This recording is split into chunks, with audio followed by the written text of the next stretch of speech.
Welcome back. This is video number 3. Video number 3, concentrating on lip slurs. We've been breathing. We've done some long tones. Next thing is lip slurs. And divide lip slurs into 2 categories, basic lip slurs and then flexibility exercises. Don't do the fast ones. That's the flexibility first. Don't do those first. You have to have a certain amount of warming up before you go on.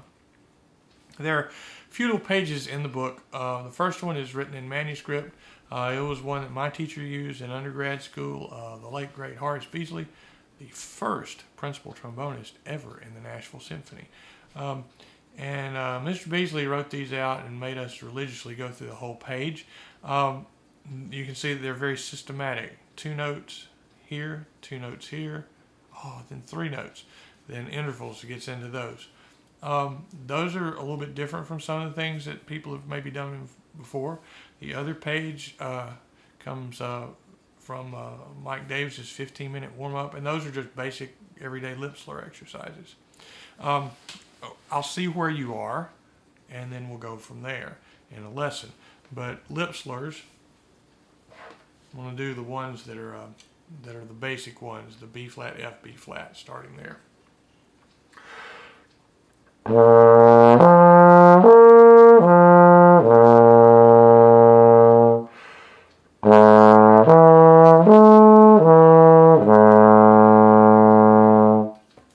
you've probably done those before.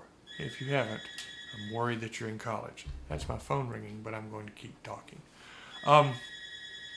So a little lip slur trick that my uncle told me. He was a trumpet player, played professionally and taught for many years up in southern part of Illinois.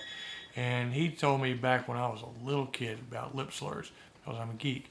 He said, think ah as you play the lower notes, and then maybe ooh as it goes up, and then e as it goes up higher. This trick goes for any register.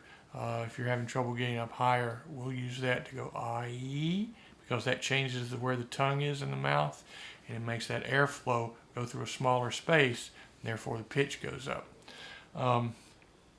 So a couple things to notice about lip slurs. If there's a bump, if I hear or if you hear a little bump in a lip slur, go back to just this mouthpiece. And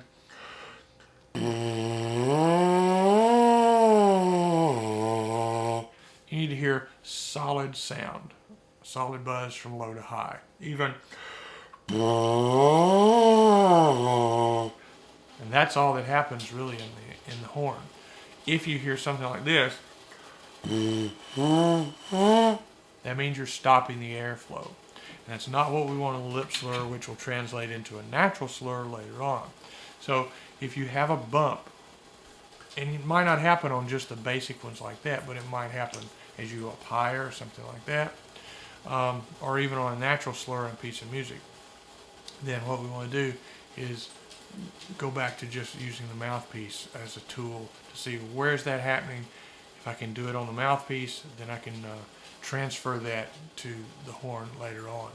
So lip slurs, second thing. The thing back to Mr. Beasley's sheet, we get into some with some intervals, and those are good also.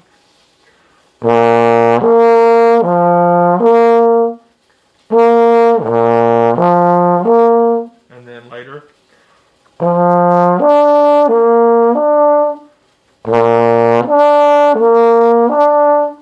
And just jumping all over like that. And those are good, but after you've got just the going from one partial to the next, really smooth.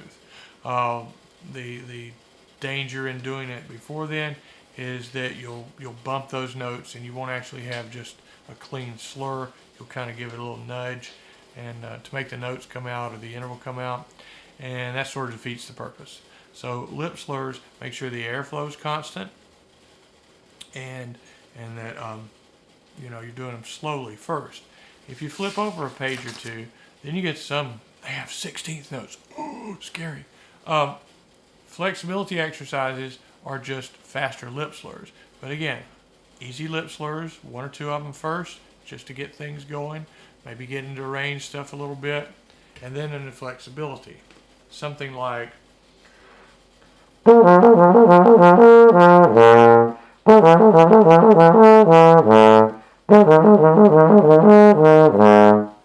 That type of thing. So it's just a lip slur, but a lot of times people do those too fast, too soon, and again they bump the notes, and then I'll hear things like, "Say, oh, take your mouthpiece off." You know, make sure it's consistent sound here, and it'll be consistent on the horn. Of course, the wider the lip slur, those partials there in the middle, B flat and F down to B flat, those are more difficult to do cleanly, but if you can do those cleanly, the others up higher, I swear they're going to be easier for you. So get those first. All lip slurs, you know, there's several written out here. There are lip slur books that exist, and they've got all sorts of patterns in them. One other little thing on lip slurs that is in another book I've been working with myself out of this summer, is articulating the pattern and then slurring. And I'll do this back on just the easy one a little faster. Something like this.